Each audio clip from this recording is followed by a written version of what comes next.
Kia ora te whānau, hope you guys are well.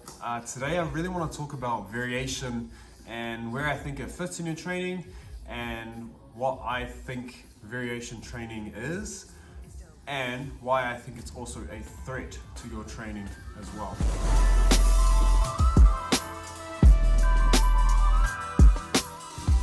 So I'm sure your first question is like, what is variation? What is variation training? And what am I really talking about? And why is it important? The biggest thing with variation in your training is understanding where you can put it so you will still benefit, so you will still progress, and so that you'll still be able to get the stimulus you need in order to grow and get the benefits and progress. But also keep it fun, keep it interesting. So let's just cover all of that stuff. So variation training for me is mainly around the types of movements that you do. So the movement patterns that you do.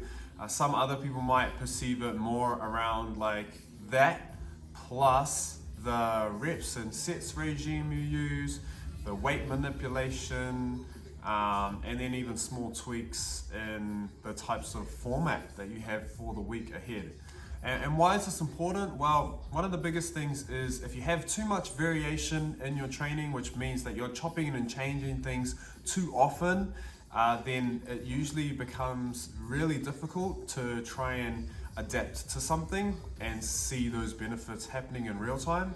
And maybe it might just be a longer process for you. So let's look at that as a whole. The reason you would add variation into your training is so that it's not boring, you don't get sick of the same old routine, and it challenges you as well. All right, so that's probably the most important part of it all, is that variation in your training. So changing things all the time is definitely going to challenge you.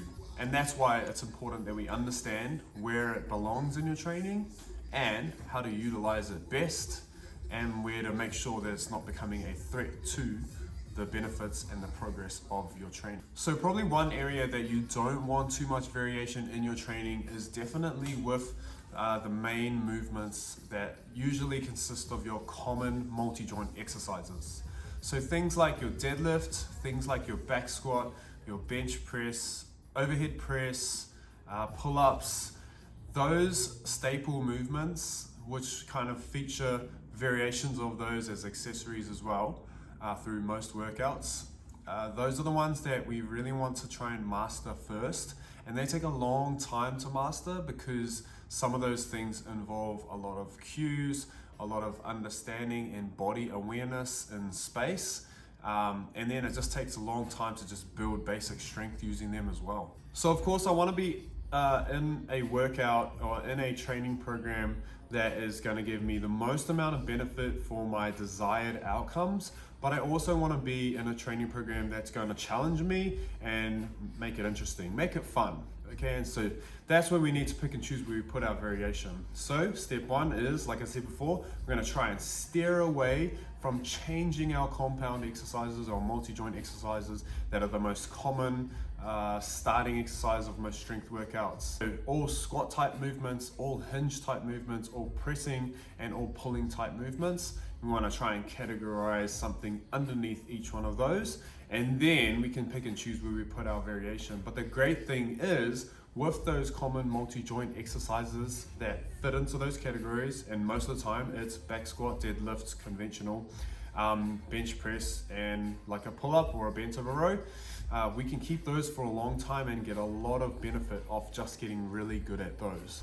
A long time, for those of you wondering, would be around the 3-month mark. So at least like 3 months doing those, getting good at them, and then building on them so we get some actual strength benefits from it. Okay, so what does that leave us with? It leaves us with accessories, okay? So the movements that we would perform after our usual multi-joint movement, and it leaves us with sets, reps regimes, rest regimes, weight manipulation, and maybe a few tweaks to how we might engage cue-wise with our movement. Let's go accessories first. The cool thing with accessories is you can still get pretty good at specific areas, so let's split it into just lower and upper for now. and utilize variations of movements in those accessories. So in my experience, what I've found is you could have 1 week where you did like lunges, then the next week could be box step-ups or bench step-ups, then another week could be walking lunges or even farmer's walks, getting that unilateral load. And then you could do like Bulgarians. And that's 4 weeks where you're doing something different every single week, even though it's in that same leg dominant workout. We could do the same thing with our upper body and just give ourselves small variations as long as they fit within the criteria of those categories that are listed. So the next thing we could work on is our sets, reps, and rest regimes, and we can manipulate these over time so that they follow down one of the paths of either hypertrophy or strength based, a little more than what they start with. So most of the time, if you're in that beginner kind of stage, you might start with our old version of hypertrophy, where we do like higher reps and lower weight. And the reason for this is to build up a familiarity with that movement, understand how your body feels as it begins to enter fatigue, and how we deal with that to make sure we can tolerate those loads for longer and build up over time. So maybe week 1 we might go sets to 12, then week 2 sets to 10, and then week 3 just dropping those by like 2 to 3 reps every new week. And obviously we want to try and increase the intensity by adding a little bit more weight every time. So there's a bit of rep manipulation and some weight manipulation in there too, to allow you to build strength, and then also it keeps it a bit interesting too. Now, what's another way that even without changing anything movement wise or sets, reps, rest regime wise, that we could actually manipulate the workout to provide variation? Well, a really simple way is just to change the cues that you utilize normally. So for example, maybe I might use some more cues in the start of my program to allow me to build familiarity, to allow me to understand and become more aware of what my body is doing when I perform a movement. So what is the shape of my body? What muscles are engaging? What kind of setup am I using? Is it working best for me? And then in the next week, we might just change a few of those cues. So instead of just focusing on just your setup, just the muscle groups that you're used to focusing on, then we start incorporating more muscle groups so that we get better engagement. And then the next week, maybe we just add in what I like to call intent and making our movement more intentional, thus giving us more recruitment of different muscle groups.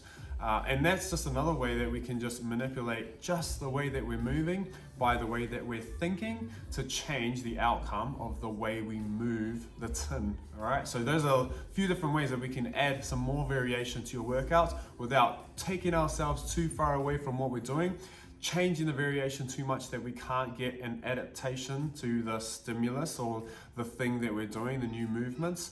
And still keeping it fun and interesting. Anyways guys, I hope you've enjoyed this video. It's just a bit of a touch on some of the ways that you can program, some of the ways you can change your program, and some of the ways we like to maintain our program so it still gives us those benefits that we desire, and keeps us on the straight and narrow so that we don't get too distracted with everything else that's going on. Please like, please share, please subscribe.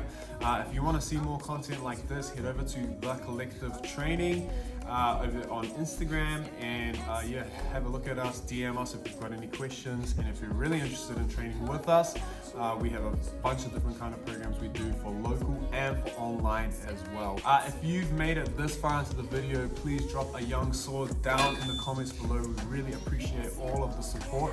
And also, if you've made it this far in the video, I want to congratulate you because you are the winner of your very own first 3 weeks free online. Okay, so if you really want to check that out, I'm going to give you 3 weeks free. Well, it's usually our $8 program weekly. You're going to get that all free. You just have to refer back to this video, say I watched the end of the video describing variation training, and it gave me 3 weeks free. Can I please get those 3 weeks? We'll be happy to send them out to you. Cheers guys.